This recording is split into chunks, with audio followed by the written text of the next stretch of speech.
È il quarto anno che qui a Carbonia si svolge questa iniziativa.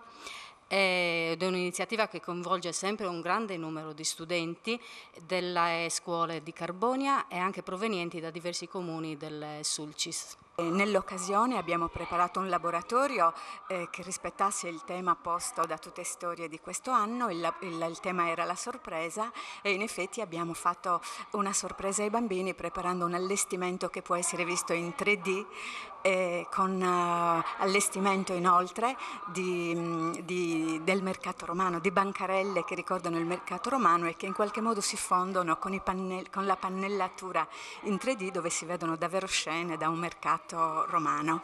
Abbiamo avuto constatato gradimento e sorpresa vera da parte dei bambini e le nostre colleghe si sono per una giornata vestite da donne romane che lavorano in una situazione particolare, quindi abbiamo la signora che presenta la cosmesi, la signora che presenta il pane, che presenta un'altra che presenta le monete.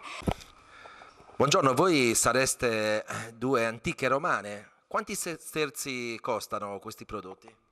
Beh, se vuoi dell'olio d'oliva sono 4 sesterzi, quindi sono 8 euro. No, 6 euro, scusami, sono 6 euro. Nessuno sconto? No, non è tempo di fare sconti a nessuno.